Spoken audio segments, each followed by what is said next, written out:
Ինչ կաներ, եթե քո կյանքի գործը փորձեին քեզնից խլել բիրտ ուժով։ Պատկերացրեք մի ծեր վարպետի, ում ձեռքերը դարեր շարունակ զրուցել են քարի հետ։ Եվ մի օր նրա արհեստանոցի դուռը թակում է անողոք մի կառուցապատող, ում բուլդոզերը նշան է բռնել ոչ միայն հողի, այլև վարպետի պապի ձեռքով կերտված սրբազան խաչքարի վրա։ Մի ճարճատյուն և դարավոր աղոթքը փշրվում է, իսկ ի պատասխան միայն սառը, ցինիկ ծիծաղ։ Սա պայքար է ոչ թե հողի, այլ հոգու համար։ Վարպետը չունի ոչ փող, ոչ կապեր։ Նա ունի միայն իր հավատքնով Քրիստոսի թողած մի սարսափելի պատվիրան՝ սիրիր թշնամուդ։ Այս պատմության մեջ դուք կտեսնեք, թե ինչպես է այս անհնարին թվացող խորհուրդը դառնում բուլդոզերից ավելի հզոր զենք։ Բայց ամենակարևորը, մենք միասին կբացահայտենք, թե ինչպես է Գեղարդի վանքի խորհրդավոր լռության մեջ ծնվում մի քայլ, որը կարող է ամենադաժան թշնամուն ստիպել կանգնել սեփական խղճի դատաստանի առաջ։ Պատրաստվեք տեսնելու մի ճակատամարտ, որտեղ հաղթում է ոչ թե մուրճը, այլ սիրտը։ Բաժանորդագրվեք հիմա և մեկնաբանություններում գրեք ձեր քառաքի անունը, տեսնենք, թե քանի հոգով ենք։ Արարատյան դաշտի վրա առավոտյան արևի շողերը դեռ նոր էին սկսել գուրգուրել Մասիսի ձյունե գագաթը, երբ Գևորգ վարպետի արհեստանոցի հանգստությունը խախտվեց պողպատե հրեշի մռնչյունից։ Գևորգը, որի տարիքը հասնում էր 55-ի, մի մարդ էր, ում ձեռքերը կարծես ծնվել էին քարի հետ զրուցելու համար։ Նրա երակներով ոչ թե արյուն, այլ տուֆի ու բազալտի փոշին էր հոսում։ Նրա պապը և պապի պապը խաչքարագործներ էին եղել։ Եվ այս փոքրիկ քարաշեն արհեստանոցը, որը կպած էր իրենց հայրական տանը, ավելին էր, քան պարսպատկես աշխատատեղ։ Այն սրբավայր էր, որտեղ քարը վերածվում էր աղոթքի, իսկ զարդանախշտը ավետարանի պատգամի։ Այդ առավոտ նա իր 20-ամյա աշակերտի եռանդուն ու տաքարյուն Հովհաննեսի հետ ավարտին էր հասցնում մի խաչքար, որը պիտի զարդարեր Գյումրիի նորաշեն եկեղեցիներից մեկը։ Հանկարծ հարևան երկար տարիներ լքված հողամասից լսվեց բուլդոզերի ականջ ծակող ձայնը։ Գևորգը վրձինը դրեց կողքի և դուրս եկավ։ Նրա սիրտը սառեց։ Մի հսկա տրակտոր անխնա քանդում էր հին պարիսպը, որը սերունդներ շարունակ բաժանում էր իրենց հողը հարևան տարածքից։ Պարսպի կողքին ստվերում հանգչում էր մի հին, գրեթե մոռացված խաչքար, նրա մեծ պապի ձեռքի գործը։ Այն այնքան հին էր, որ քարի երեսի սրբապատկերները հազիվ էին նշմարվում, բայց Գևորգի համար դա ընտանեկան մասունք էր։ «Կանգ առեք, ինչ եք անում», գոռաց նա, վազելով դեպի աշխատողները։ Տրակտորի խցիկից իջավ մի կոպիտ տղամարդ, իսկ նրա կողքին կանգնած էր մի լավ հագնված, ինքնավստահ տղամարդ, մոտ 40 տարեկան, որի դեմքին սառը ժպիտ էր։ «Մենք մեր գործն ենք անում, հայրիկ, սա մասնավոր սեփականություն է, գնվել է, այստեղ բիզնես կենտրոն է կառուցվելու», անփութորեն պատասխանեց նա։ Դա Տիգրանն էր, քաղաքում հայտնի կառուցապատող, մի մարդ, ում համար փողի հոտը խնքի բույրից ավելի անուշ էր։ «Բայց էդ խաչքարը, դա մեր պապերի հիշատակն է», կմկմաց Գևորգը։ Տիգրանը ծաղրական հայացքով նայեց հին քարին։ «Այդ քարակույտը, մի անհանգստացիր, կտեղափոխենք մի անկյուն, եթե այդքան թանկ է քեզ համար», բայց նրա խոսքերը դատարկ էին։ Մինչ Գևորգը փորձում էր բացատրել, տրակտորիստը, ստանալով Տիգրանի գլխի շարժումը, մի կտրուկ մանևր արեց։ Բուլդոզերի պողպատե շերեփը դիպավ հին խաչքարի հիմքին։ Մի ճռինչ, մի ճարճատյուն, և դարավոր քարը, որը տեսել էր Թուրքի Յաթաղանն ու Սովետի անաստվածությունը, երկու մասի բաժանվեց, ընկնելով հողին։ Գևորգի շունչը կտրվեց։ Նա ընկավ ծնկների վրա, կարծես իր սեփական ողնաշարը կոտրվեր։ Նրա ձեռքերը դողալով շոշափեցին քարի սառը կոտրված եզրերը։ Այդ բեկորները իր սեփական հոգու բեկորներն էին։ Հովհաննեսը, տեսնելով իր վարպետի հուսահատությունը, կարմրեց զայրույթից։ «Անասուններ, դուք կպատասխանեք սրա համար», գոռաց նա, նետվելով դեպի Տիգրանը։ Տիգրանի թիկնապահները անմիջապես բռնեցին նրա թևերը։ Տիգրանը մոտեցավ Գևորգին, որը դեռ ծնկաչոք էր կոտրված խաչքարի մոտ։ «Տեսնում ես, ծերուկ, դուք և ձեր հին քարերը անցյալում եք։ Ապագան բետոնինն է ու ապակունն է։ Ընտելացիր», շշնջաց նա և շրջվելով հրամայեց շարունակել աշխատանքը։ Շինարարության աղմուկի մեջ խառնվեց նաև Գևորգի կնոջ, Անահիտի ճիչը, որը տնից դուրս էր վազել տեսնելով կատարվածը։ «Աստված ձեզ կպատժի։ Դուք սրբապղծություն եք անում», լացակումած գոռում էր նա, փորձելով մոտենալ Տիգրանին, բայց նրա ճանապարհը փակեցին թիկնապահները։ Հարևանները սկսեցին հավաքվել, լսելով աղմուկը։ Նրանց մեջ էր նաև պապիկ Սարգիսը, 90-ամյա մի ծերունի, ով հիշում էր Գևորգի պապին։ Տիգրան, ամոթ քեզ, այս քարի տակ մեր պատմությունն է թաղված, դու քո արմատներն ես կտրում, դողացող ձայնով ասաց նա, բայց նրա խոսքերը խեղդվեցին տրակտորի մռնչյունի մեջ։ Այդ երեկո Գևորգի տանը լռություն էր տիրում, բայց դա խաղաղության լռություն չէր, այլ փոթորկից առաջ տիրող լարված դադար։ Կոտրված խաչքարի բեկորները Գևորգը զգուշությամբ բերել էր արհեստանոց։ Նրա սրտում մոլեգնում էր ատելության փոթորիկ, նա ցանկանում էր վրեժ, արդարություն, պատիժ։ Նա պատկերացնում էր, թե ինչպես է Տիգրանի կառուցած շենքը փլվում, ինչպես է նրա ամբարտավանությունը փոշիանում։ Այդ պահին նրա հայացքը ընկավ պատին փակցված Քրիստոսի փոքրիկ սրբապատկերին։ Փրկչի հայացքը կարծես թափանցում էր նրա հոգու խորքը, եւ Գևորգի ականջներում հնչեցին Տիրոջ խոսքերը. «Սիրեցեք ձեր թշնամիներին, օրհնեցեք ձեզ անիծողներին, բարիք արեք ձեզ ատողներին եւ աղոթք արեք նրանց համար, ովքեր ձեզ հալածում են»։ Գևորգը փակեց աչքերը։ Սիրել Տիգրանին, սիրել այն մարդուն, որը պղծեց իր պապերի հիշատակը, որը ծաղրեց իր հավատքը, որը սպառնում էր ոչնչացնել իր կյանքի գործը։ Դա անհնար էր թվում, դա անմտություն էր, դա դավաճանություն էր իր իսկ ցավի հանդեպ։ Ինչպես կարող ենք ներել, Գևորգ, նա մեր սրբությունն է ոտնատակ տվել, լացակումած ասաց Անահիտը, նստելով նրա կողքին։ Մենք պետք է պայքարենք, պետք է բոլորին ոտքի հանենք։ Հովանեսը, որը նրանց հետ էր, ավելի վճռական էր։ Պայքարը քիչ է տիկին Անահիտ, նա հասկանում է միայն ուժի լեզուն։ Եթե օրենքը չի պաշտպանում մեզ, ուրեմն մենք ինքներս պետք է դառնանք օրենք։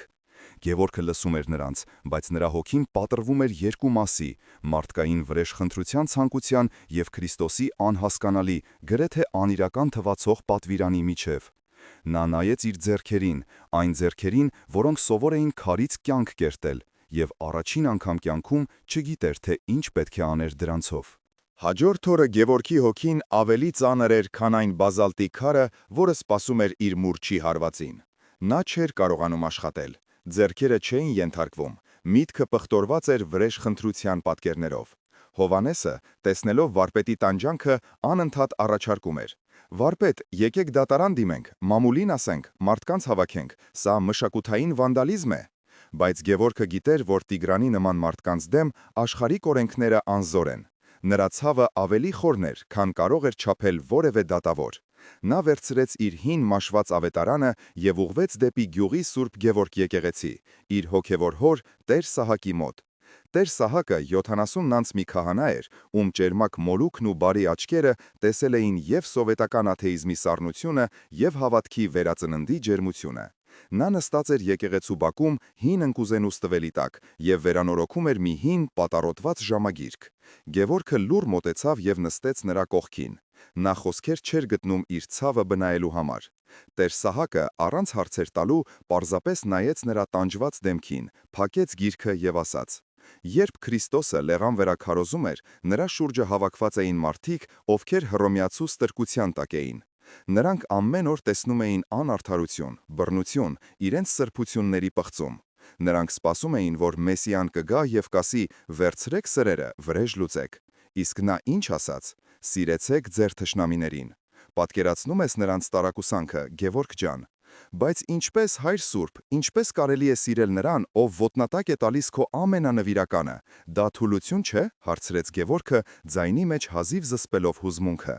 Տեր Սահակը բացեց ավետարանը, որը Գևորգը բերել էր իր հետ։ Տես, որդիս, հայ ավագելական եկեղեցին մեզ սովորեցնում է, որ Քրիստոսի պատվիրանը թուլության կոչ չէ, այլ աստվածային ուժի դրսևորում։ Սիրել թշնամուն չի նշանակում համաձայնել նրա չարության հետ, չի նշանակում թույլ տալ, որ նա շարունակի իր չարագործությունը։ Դա նշանակում է պայքարել ոչ թե մարդու դեմ, այլ նրա մեջ բույն դրած չարիքի դեմ։ Դա նշանակում է քո աղոթքով, քո ներումով, քո բարի գործով փորձել բուժել նրա հիվանդ հոգին։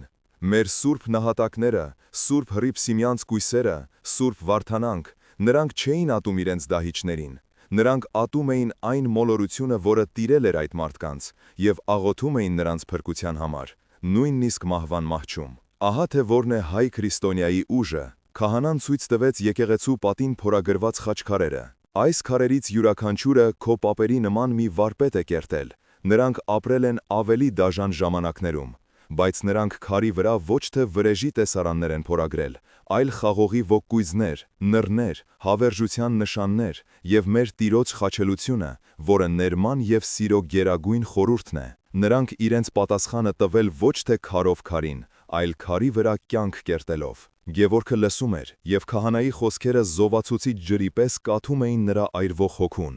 Նա սկսում էր հասկանալ, բայց դեռ չէր կարողանում ընդունել։ Այդ երեկո Գևորգի կանը լարվածությունը հասել էր գագաթնակետին։ Սեղանին դրված ընթրիքը վաղուց սառել էր։ Գևորգի կրտսեր եղբայրը Լևոնը, որը քաղաքում իրավաբան էր աշխատում, եկել էր լսելով կատարվածի մասին։ Լևոնը 40-անց գործնական և տաքարյուն մարդ էր, ով հավատում էր օրենքի ուժին, բայց նաև ուժի օրենքին։ «Եղբայր, ես հասկանում եմ քո ցավը, բայց եկեղեցում նստելով ու աղոթելով հարց չի լուծվի», կտրուկ սկսեց նա։ «Այս Տիգրանի նման մարդիկ միայն մի լեզու են հասկանում՝ ուժի և փողի լեզուն։ Ես արդեն խոսել եմ իմ գործընկերների հետ։ Մենք կարող ենք նրա դեմ հայց ներկայացնել, բայց դա երկար կտևի։ Ավելի արդյունավետ տարբերակ կա։ Պետք է նրա վրա կոմպրոմատ գտնել։ Նրա նման շնաձկները միշտ էլ կեղտոտ գործեր ունեն արած։ Գտնենք, հրապարակենք, և նա ինքը կհասկանա, որ պետք է հետ կանգնի։ Եթե դա էլ չօգնի, ուրեմն պետք է մի քանի լավ տղաների խնդրենք, որ նրան բացատրեն իրավիճակը»։ Գևորգը գլուխը բարձրացրեց, նրա աչքերում ցավ կար։ «Լևոն, դու չես հասկանում, սա հողի կռիվ չէ, սա հավատքի փորձություն է»։ Նա վերցրեց սեղանին դրված ավետարանը և բացեց։ «Տերը մեզ ասում է»։ «Հերիք է, Գևորգ», ընդհատեց նրան Լևոնը, ձայնը բարձրացնելով, «քո Տերը տեսնում է, որ մի անաստված քանդում է քո պապի սրբությունը և ինչ է անում։ Ասում է սիրիր նրան։ Սա ինչ տրամաբանություն է։ Մինչ դու կսիրես, նա քո տունն էլ գլխիկ կփլի։ Անահիտ, դու գոնե մի բան ասա քո ամուսնուն։ Մենք պետք է գործենք, մինչև ուշ չէ»։ Անահիտը, որը մինչ այդ լուռ լսում էր, արցունքները սրբեց։ «Ես չգիտեմ, Լևոն, իմ սիրտը պատռվում է։ Ես էլ եմ ուզում, որ նա պատժվի, բայց Գևորգը ճիշտ է, ատելությամբ ոչինչ չենք կառուցի»։ Ընտանիքը բաժանվեց երկու ճամբարի։ Մի կողմում Լևոնն էր, ռեալիստը, ում սատարում էր նաև Հովհաննեսը, մյուս կողմում Գևորգն ու Անահիտը, որոնք փորձում էին կառչել հավատքի վերջին թելից։ Վեճը թեժանում էր։ «Դուք իդեալիստներ եք, այս աշխարհը այդպես չի աշխատում», գոռում էր Լևոնը։ «Իսկ դու մոռացել ես, որ այս աշխարհից բացի կա նաև Աստծո դատաստանը», պատասխանում էր Գևորգը։ Քրիստոսի խորհուրդը, որը պիտի մխիթարություն բերեր, դարձել էր ընտանիքը պառակտող սուր։ Այդ գիշեր Գևորգը վերադարձավ առեստանոց և ծնկի իջավ կոտրված խաչքարի առջև։ Նա փորձեց աղոթել Տիգրանի համար։ «Տեր, լուսավորիր քո ծառա Տիգրանի միտքը», բայց բառերը խեղդվում են կոկորդում։ Նրա աչքի առաջ գալիս էր ոչ միայն Տիգրանի, այլև իր եղբոր զայրացած դեմքը։ Նա հասկացավ, որ լեռան քարոզից մինչև իր սրտի խորքը դեռ երկար, շատ երկար ճանապարհ կա անցնելու, և այդ ճանապարհը անցնում էր ոչ միայն թշնամու, այլև հենց իր սեփական ընտանիքի թյուրիմացության միջով։ Օրերն անցնում էին, և Տիգրանի շինարարությունը թափ էր առնում։ Գևորգի արհեստանոցի կողքին բարձրանում էր մի հսկայական բետոնե պատ, որը փակում էր արևի լույսը և կարծես խորհրդանշում էր այն անդունդը, որն առաջացել էր Գևորգի հոգում։ Շինարարության փոշին նստում էր նրա անավարտ խաչքարերի վրա, իսկ մուրչերի ու տեխնիկայի աղմուկը խլացնում էր նրա մտքի լռությունը։ Մի օր փոստատարը պաշտոնական ծրար բերեց։ Դա ծանուցում էր քաղաքապետարանից, որտեղ ասվում էր, որ Գևորգի արհեստանոցի մի մասը, ըստ նոր կադաստրային չափագրումների, համարվում է հանրային տարածք և ենթակա է օտարման հարակից կառույցի ենթակառուցվածքները սպասարկելու համար։ Դա բացահայտ սուտ էր, Տիգրանի հերթական հարվածը։ Նա ցանկանում էր ոչ միայն խլել հողը, այլև ջնջել Գևորգի արհեստանոցի գոյությունը։ Այս անգամ Հովհաննեսի համբերության բաժակը լցվեց։ «Վարպետ, վերջ, ես այլևս չեմ կարող լուռ նայել։ Եթե դուք չեք ուզում պայքարել, ես մենակ կպայքարեմ», ասաց նա վճռական։ Հովհաննեսը կապվեց այլ արհեստավորների, հարևանների, նույնիսկ մի քանի լրագրողների հետ։ Նրանք կազմակերպեցին փոքրիկ բողոքի ակցիա շինհրապարակի դիմաց, պահանջելով դադարեցնել ապօրինությունը։ Գևորգը, թեև սիրտը դեմ էր, բայց չկարողացավ մենակ թողնել իր աշակերտին և միացավ նրանց։ Նա լուռ կանգնած էր, ձեռքին պահելով իր պապի կոտրված խաչքարի մի փոքրիկ բեկոր։ Տիգրանը երկար սպասեցնել չտվեց։ Նա ժամանեց իր թանկարժեք ամենագնացով ուղեկցությամբ մի քանի մկանուտ տղաների։ Նա նույնիսկ չմոտեցավ բողոքողներին, նրա փոխարեն խոսեց նրա փաստաբանը, սառը, անդեմ մի մարդ, որը թղթեր թափահարելով, սպառնաց դատական հայցերով շինարարությունը խոչընդոտելու համար։ Տիգրանի մարդիկ սկսեցին հրել ցուցարարներին, եւ շուտով սկսվեց քաշքշուկ։ Հենց այդ պահին եկեղեցուց վերադառնում էր Տեր Սահակը։ Տեսնելով այդ տեսարանը նա դանդաղ քայլերով մոտեցավ։ Նրա հայտնվելը կարծես մի պահ սթափեցրեց բոլորին։ Նա մոտեցավ ոչ թե Գևորգին, այլ ուղիղ Տիգրանին, որը մեքենայի մոտից ամբարտավան հայացքով հետևում էր իրադարձություններին։ «Որդիս», ասաց Տեր Սահակը հանգիստ, բայց հաստատուն ձայնով։ «Գիտես, թե Սուրբ Գրիգոր Նարեկացին ինչ է ասում իր մատյան ողբերգության մեջ. ով իմաստությամբ համբերող է, նա զորավոր է, քան ամրոց նվաճողը։ Դու հիմա ամրոց ես կառուցում քարից ու բետոնից, բայց կորցնում ես այն ամրոցը, որը պիտի կառուցես քո հոգու մեջ։ Այս մարդու արհեստանոցը քո շենքից ավելի հին է, իսկ նրա հավատքը քո փողերից ավելի զորավոր։ Մի քանդիր այն, ինչը դու չես կառուցել»։ Տիգրանը մի պահ շփոթվեց, նա սովոր չէր, որ իր հետ այսպես խոսեն, բայց հետո նրա դեմքին նորից հայտնվեց ցինիկ ժպիտը։ «Հայր Սուրբ, ձեր տեղը եկեղեցին է, ոչ թե շին հրապարակը։ Գնացեք ձեր աղոթքներով զբաղվեք, իսկ մենք մեր գործը գիտենք»։ Նա նստեց մեքենան եւ հեռացավ, թողնելով իր հետևից փոշու ամփ եւ լարվածության մթնոլորտ։ Գևորգը հասկացավ, որ մարդկային միջոցներով պայքարը դատապարտված է։ Մի քանի օր տանջալից մտորումներից հետո Գևորգը մի անսպասելի որոշում կայացրեց։ Նա որոշեց, որ պետք է կատարի Քրիստոսի պատվիրանը ոչ թե խոսքով, այլ գործով, թեկուզ եւ դա անմտություն թվա։ Նա մի քանի օր փակվեց արհեստանոցում եւ իր ողջ վարպետությունը ներդրեց մի փոքրիկ նրբաճաշակ խաչքարի մեջ։ Դա ոչ թե մեծ հուշարձան էր, այլ սեղանի վրա դնելու չափի մի քանդակ, որի վրա նա փորագրել էր խաղողի ոգկույզ, առատության եւ կյանքի խորհրդանիշ։ Հաջորդ օրը, հագնելով իր ամենամաքուր շորերը, նա վերցրեց զգուշությամբ փաթեթավորված խաչքարը եւ ուղղվեց դեպի քաղաքի կենտրոն, որտեղ գտնվում էր Տիգրանի շքեղ գրասենյակը։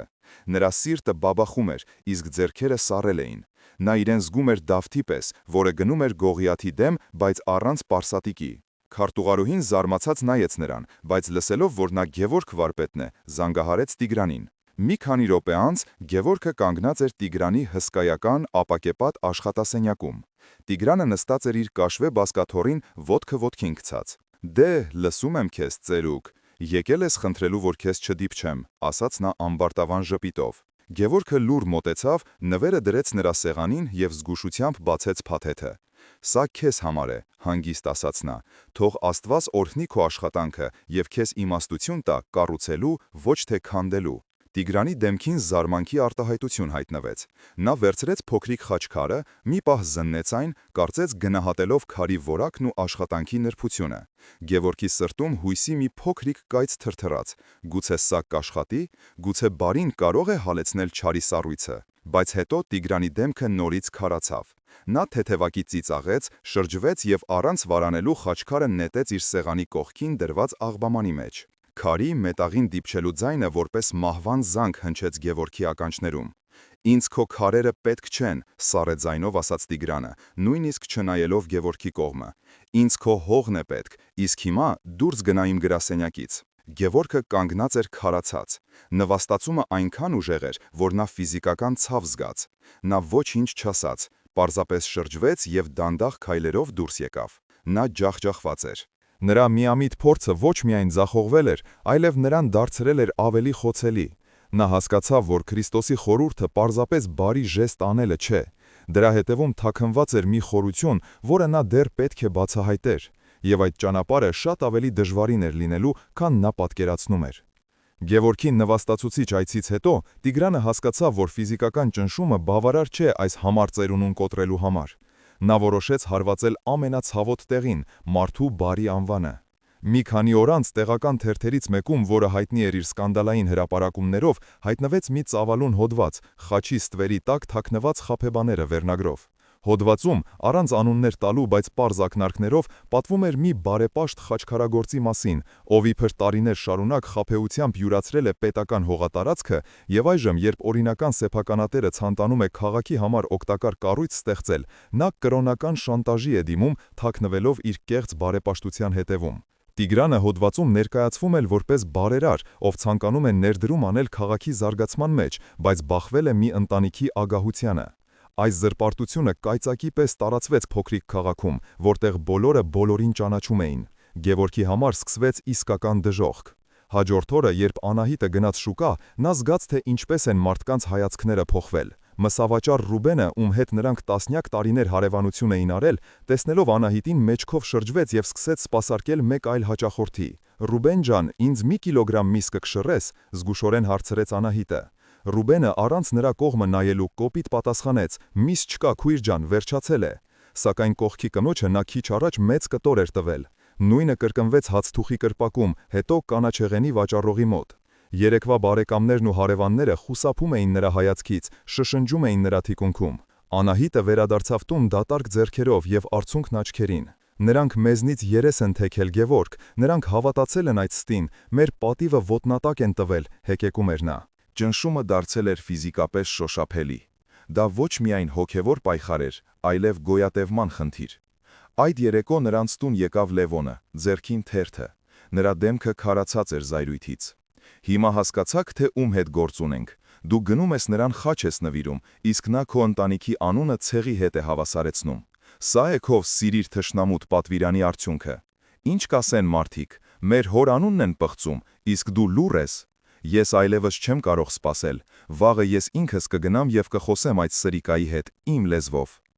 Գևորգը նստած էր, գլուխը կախ։ Նրա հավատքը սկսել էր սասանվել։ Նա հասկանում էր, որ Քրիստոսի խորհրդին բառացի հետևելը նրան եւ իր ընտանիքին դրել էր հանրային ամոթի սյան առաջ։ Ինչպես կարող էր Աստված թույլ տալ, որ ճշմարտությունը պարտվի ստին։ Գուցե Տեր Սահակը սխալվել էր։ Գուցե այդ պատվիրանը այլ ժամանակների համար էր, այլ մարդկանց համար։ Ներքին պայքարը նրան հասցրել էր հոգևոր փակուղու։ Նա շարունակում էր հավատալ Տիրոջը, բայց սկսում էր կասկածել, թե արդյոք ճիշտ է հասկանում նրա խոսքերի իմաստը։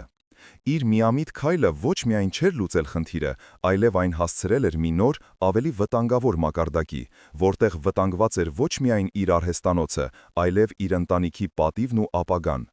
Նա նայեց պատի սրբապատկերին, բայց այս անգամ փրկչի հայացքում նա ոչ թե մխիթարություն, այլ լուր հարց էր տեսնում. «Դու դեռ ինձ հետևով ես, Գևորգ»։ Եվ նա պատասխան չուներ։ Գևորգի հոգին քարից ծանր էր։ Հանրային նվաստացումը, ընտանիքի պառակտումը եւ սեփական անզորության զգացումը նրան հասցրել էին հուսահատության եզրին։ Նա այլևս չէր կարողանում աշխատել, չէր կարողանում աղոթել, չէր կարողանում նույնիսկ մտածել։ Նրա ներսում դատարկություն էր։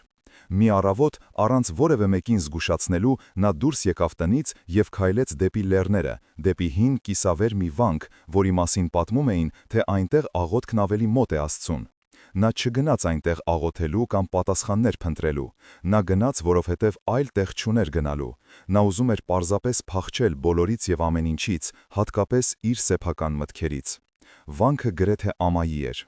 Այնտեղ ապրում էր միայն մի ծեր վանական, հայր Մակարը, ով իր կյանքի վերջին 20 տարիները նվիրել էր այդ սրբավայրի քարերը մեկ-մեկ իրար վրա դնելով վերականգնելուն։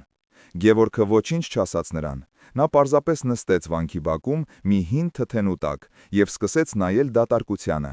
Նա այնտեղ անցկացրեց 2 օր առանց խոսելու, գրեթե առանց ուտելու։ Նա պարզապես նստում էր եւ նայում, թե ինչպես է հայր Մակարը համբերատար տաշում քարերը եւ դնում դրանք ավերված պատի մեջ։ Երրորդ օրը, երբ Գևորգը նստած էր իր սովորական տեղում, ներքին համրության մեջ, վանքի բակ մտավ մի խումբ տղաներ մոտակա գյուղից։ Նրանք աղմկում էին, ծիծաղում եւ քարեր էին նետում վանքի բակում վազվզող թափառական շան վրա։ Շունը ցավից կինկինգում էր, իսկ տղաները ավելի էին ոգևորվում։ Գևորգի ներսում զայրույթի ալիք բարձրացավ։ Նա ուզում էր վեր կենալ, գոռալ նրանց վրա, վռնդել այդ անխիղճ երեխաներին։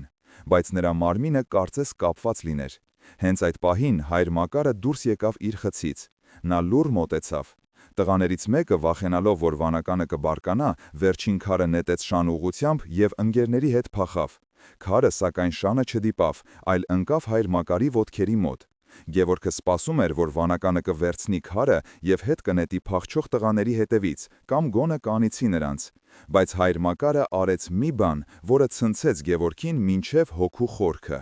Ծերունին հանգիստ կռացավ, վերցրեց այն նույն քարը, որը նետվել էր չարությամբ եւ ատելությամբ, զգուշությամբ մաքրեց դրա վրայի փոշին, տարավ եւ դրեց այն ավերված պատի հիմքում, այնտեղ, որտեղ մի քար էր պակասում։ Նա չարության զենքը վերածեց արարման գործիքի։ Այդ տեսարանը որպես կայծակ խփեց Գևորգի ուղեղին։ Նա հանկարծ հասկացավ ամեն ինչ։ Նրա աչքերից կարծես վարագույր ընկավ։ Սիրիր թշնամուդ։ Դա չի նշանակում լինել պասիվ, չի նշանակում համակերպվել չարիքի հետ կամ թույլ տալ, որ քեզ ոտնատակ տան։ Դա չի նշանակում նույնիսկ պարզապես ներել, դա նշանակում է շատ ավելին։ Դա նշանակում է վերցնել այն քարը, որը քո ուղղությամբ են նետում, վերցնել այն ատելությունը, այն զրպարտությունը, այն չարությունը եւ դրանով ոչ թե պատասխան հարված տալ, այլ դրանով կառուցել։ Վերցնել թշնամու կործանարար էներգիան եւ այն վերափոխել արարող ուժի, չզիջել, այլ հարվածը վերահասցիագրել դեպի բարին։ Տիգրանը նրա վրա նետել էր ստի եւ զրպարտության քարը, իսկ ինքը Գևորգը փորձում էր կամ այդ քարը հետ նետել, կամ պարզապես կանգնել եւ թույլ տալ, որ այն իրեն հարվածի։ Բայց Քրիստոսը առաջարկում էր երրորդ ճանապարհ՝ վերցնել այդ քարը եւ դրանով կառուցել մի բան, որն ավելի ամուր կլինի, քան Տիգրանի բետոնե պատերը։ Գևորգը վեր կացավ։ Նրա դեմքին այլևս հուսահատություն չկար։ Նրա աչքերը փայլում էին մի նոր անսպասելի լույսով։ Նա մոտեցավ հայր Մակարին, խոնարհվեց եւ համբուրեց նրա ձեռքը։ Շնորհակալ եմ, հայր Սուրբ, դուք ինձ ցույց տվեցիք ճանապարհը։ Ես ոչինչ ցույց չտվեցի որդիս, ժպտալով պատասխանեց վանականը։ Քարերն իրենք են խոսում, երբ սիրտը պատրաստ է լսելու։ Գևորգը գիտեր, թե ինչ պետք է աներ։ Նա ուներ ծրագիր։ Դա ռիսկային էր, անսպասելի եւ գուցե նույնիսկ ավելի խենթ, քան Տիգրանին խաչքար նվիրելը, բայց այս անգամ նա գործում էր ոչ թե միամիտ բարությունից դրդված, այլ աստվածային իմաստության խորը ցնցող ըմբռնումից։ Վանքից վերադառնալուց հետո Գևորգը լիովին այլ մարդ էր։ Նրա քայլվածքը դարձել էր հաստատում, հայացքը պարզ, իսկ հոգուց անհետացել էր տատանումների ստվերը։ Նա այլևս զոհ չէր, այլ ռազմիկ, որը գտել էր իր իրական զենքը։ Այդ երեկո նա հավաքեց իր ընտանիքին, Անահիտին, Հովանեսին եւ իր եղբորը Լևոնին, որը դեռ եռում էր վրեժխնդրության ծրագրերով։ Գևորգը լուր նրանց առաջ դրեց մի հին փոշոտ քարտեզ, որտեղ պատկերված էր իրենց հողամասը եւ հարևան տարածքը։ Ես գտա լուծումը, հանգիստ ասաց նա։ Լևոնը հեգնանքով ժպտաց։ Ինչ լուծում, Գևորգ, որոշեցիր նրան երկրորդ խաչքարը նվիրել, գուցե այս անգամ ավելի մեծ է։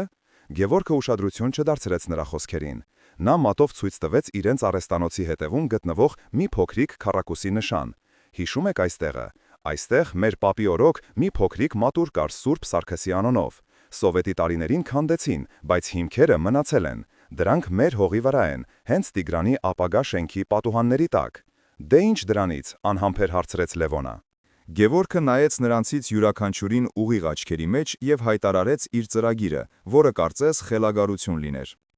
Տիգրանը մեր վրա նետեց զրպարտության քարը։ Մենք այդ քարը կվերցնենք եւ դրանով կվերականգնենք այդ մատուռը։ Մենք նրա չարության էներգիան կվերածենք աղոթքի։ Նա ուզում է այդտեղ կառուցել փողի տաճար, իսկ մենք նրա քթի տակ կկառուցենք Աստծո տունը, անվճար, մեր ուժերով։ Թող բոլորը տեսնեն, թե ով է իրականում կառուցողը եւ ով քանդողը։ Սենյակում մի պահ մեռյալ լռություն տիրեց։ Առաջինը խախտեց Լևոնը։ Նա սկսեց բարձրաձայն ծիծաղել, բայց նրա ծիծաղի մեջ զվարճություն չկար, այլ զայրույթ եւ հիասթափություն։ Դուք խելագարվել ես, Գևորգ, լրիվ։ Այսինքն, նա քեզնից խլում է քո ունեցվածքը, իսկ դու որոշել ես նրա պատուհանի տակ անվճար եկեղեցի կառուցել։ Սա պայքար չէ, սա կապիտուլյացիա է։ Նա քո վրայով կքայլի ու կանցնի։ Դու սխալվում ես, եղբայր, հանգիստ պատասխանեց Գևորգը։ Նա կարող է խլել հողը, բայց չի կարող խլել այն, ինչ այդ հողի վրա կկառուցվի։ Սա ավելի ուժեղ պատասխան է, քան ցանկացած դատական հայց կամ բռունցք։ Մենք նրա զենքով իրեն կհաղթենք։ Նրա ատելությունը կդարձնենք մեր շինանյութը։ Հովաննեսը, որը մինչ այդ լուր լսում էր, փորձելով հասկանալ վարպետի խոսքերի խորքը, հանկարծ գլուխը բարձրացրեց։ Նրա աչքերում կասկած կար, բայց նաև հիացմունք։ Վարպետ, դա շատ համարձակ է, բայց մենք միայնակ ինչ կարող ենք անել։ Մեզ ոչ ոք չի օգնի, հատկապես հիմա, երբ բոլորը մեզնից երես են թեքել։ Այդ պահին խոսեց Անահիտը։ Նա մոտեցավ Գևորգին եւ բռնեց նրա ձեռքը։ Երկար ժամանակ անց առաջին անգամ նրա աչքերում վախ չկար, այլ վճռականություն։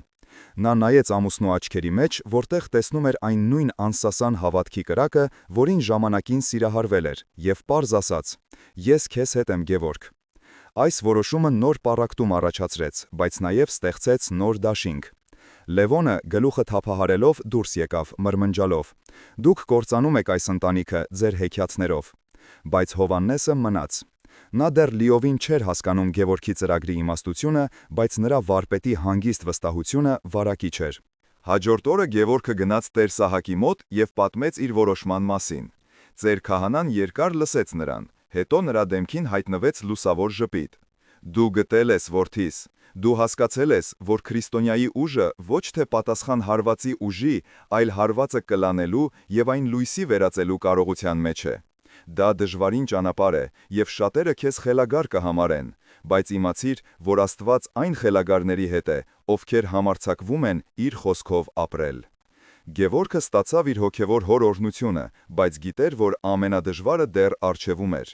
Նա պետք է համոզեր ոչ միայն իրեն շրջապատող կասկածամիտներին, այլև պայքարեր մի ամբողջ համակարգի դեմ, որը սովոր էր չարին պատասխանել չարով։ Հաջորդ առավոտ Գևորգը, Անահիտը եւ Հովհաննեսը վերցրին իրենց գործիքները եւ գնացին այն վայրը, որտեղ ժամանակին եղել էր հին մատուռը։ Դա ոչ այլ ինչ էր, քան մոլախոտերով պատված մի հողակտոր, որտեղ հազիվ էին նշմարվում հիմքի քարերը։ Նրանք սկսեցին մաքրել տարածքը, հանելով տասնամյակների ընթացքում կուտակված աղբն ու քարերը։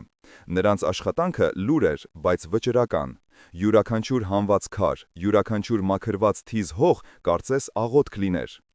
Տիգրանի շինհրապարակում աշխատանքը մի պահ դադարեց։ Բանվորները եւ նրանց ղեկավարը զարմացած նայում էին այս տարօրինակ տեսարանին։ Նրանք սպասում էին բողոքի ակցիաների, դատական հայցերի, գուցե նույնիսկ ֆիզիկական բախման, բայց ոչ սրան։ Մի քանի ժամ անց, երբ Տիգրանը ժամանեց իր շքեղ ամենագնացով, նրան զեկուցեցին իրավիճակի մասին։ Նա մեքենայից դուրս եկավ եւ մի պահ ուշադիր նայեց Գևորգի ամտանիքին։ Նրա դեմքին ծաղրական ժպիտ հայտնվեց։ Նա հասկացավ սա որպես հուսահատության ժեստ, որպես թուլության նշան։ Նա որոշեց խաղալ նրանց նյարդերի հետ։ Շինհրապարակը վերածվեց իսկական մարտադաշտի, բայց սա անսովոր մարտ էր։ Տիգրանի հրամանով բանվորները միացրին հսկայական բարձրախոսներ, որոնցից սկսեց հնչել ականջ ծակող ռիթմիկ երաժշտություն, խանգարելով նրանց կենտրոնանալ։ Բայց Գևորգն ու իր փոքրիկ թիմը շարունակում էին աշխատել, կարծես ոչինչ չլսելով։ Հետո Տիգրանի մարդիկ սկսեցին շինարարական աղբը բերել եւ լցնել հենց մաքրված տարածքի կողքին, ստեղծելով մի զզվելի աղբակույտ։ Նրանք անցնելիս վիրավորական խոսքեր էին նետում, ծաղրում էին Գևորգի բարեպաշտությունը։ Սակայն Գևորգը յուրաքանչյուր վիրավորանքի պատասխանում էր եւս մեկ քար դնելով մատուռի հիմքում։ Նա նրանց ատելության էներգիան ուղղում էր դեպի արարում։ Նրա հանգստությունն ու անսասան կամքը սկսեցին ազդել շրջապատի վրա։ Առաջինը նրանց միացավ Պապիկ Սարգիսը։ Նա դողացող ձեռքերով բերեց մի դույլ ջուր եւ ասաց. «Ես կռվելու ուժ չունեմ, բայց ձեր քրտինքը սրբելու ուժ դեռ ունեմ, զավակներս»։ Հետո մոտեցավ Հացթուխը, ով մի քանի օր առաջ երես էր թեքել Անահիտից։ Նա ամաչելով մի քանի թարմ հաց դրեց քարի վրա։ «Ներեցեք ինձ, ես վախեցա», մրմնջաց նա։ Օրվա վերջում Գևորգի շուրջ արդեն հավաքվել էր մի փոքրիկ խումբ, մի քանի հարևաններ, նույնիսկ մի քանի բանվորներ, ովքեր, ավարտելով իրենց աշխատանքը Տիգրանի մոտ, լուռ գալիս եւ օգնում էին քար տեղափոխել։ Հակամարտությունը դառնում էր հանրային, եւ մարդկանց համակրանքը ակնհայտորեն Գևորգի կողմն էր։ Նրանք տեսնում էին ոչ թե երկու մարդու պայքար հողի համար, այլ երկու աշխարհայացքների բախում։ Մի կողմում փողի եւ կոպիտ ուժի աշխարհներ, մյուս կողմում հավատքի եւ արարման անսասան ուժը։ Տիգրանը, տեսնելով, որ իր հոգեբանական ճնշումը տալիս է հակառակ արդյունքը, կատաղեց։ Նա հասկացավ, որ այս խաղում պարտվում է։ Նրա դեմքը մթնեց։ Նա նստեց իր մեքենան եւ հեռացավ, բայց նրա հայացքը խոստանում էր, որ սա դեռ վերջը չէ։ Նա պատրաստվում էր անցնել ավելի կոշտ գործողությունների։ Գևորգը դա գիտեր, բայց նա այլևս չէր վախենում։ Նա նայեց իր շուրջը հավաքված մարդկանց, նայեց մատուռի առաջին շարված քարերին եւ հասկացավ, որ նա այլևս մենակ չէ։ Նրա կողքին ոչ միայն մի քանի բարի մարդիկ էին, այլև մի ուժ, որը շատ ավելի հզոր էր, քան ցանկացած բուլդոզեր։ Մի քանի շաբաթ անց մատուռի պատերն արդեն բարձրացել էին։ Գևորգի նախաձեռնությունը դարձել էր քաղաքի ամենաքննարկվող թեման։ Շատերը հիանում էին նրա տոկունությամբ, մյուսները դեռ նրան խելագար էին համարում, բայց անտարբեր չէր մնացել ոչ ոք։ Ամեն օր ավելի շատ մարդիկ էին միանում շինարարությանը, սակայն այս ամենը միայն ավելի էր կատաղեցնում Տիգրանին։ Նա կորցնում էր վերահսկողությունը։ Եվ ամենակարևորը, նա կորցնում էր հանրության աչքում։ Մի օր, երբ Գևորգը եւ մյուսները աշխատում էին, Տիգրանի ջիպերը մեծ արագությամբ մոտեցան եւ կանգնեցին շինհրապարակի մոտ։ Այս անգամ Տիգրանը մենակ էր։ Նա դուրս եկավ մեքենայից եւ նրա դեմքը քարացած էր զայրույթից։ Շինարարության վրա տիրող աշխույժ աղմուկը մարեց։ Բոլորը սառեցին, սպասելով պայթյունի։ Սա գագաթնակետն էր։ Տիգրանը դանդաղ, ծանր քայլերով ուղիղ գնաց դեպի Գևորգը։ Նա կանգնեց նրա դիմաց, այնքան մոտ, որ Գևորգը զգում էր նրա կատաղությունից տաքացած շունչը։ Գևորգը չշարժվեց,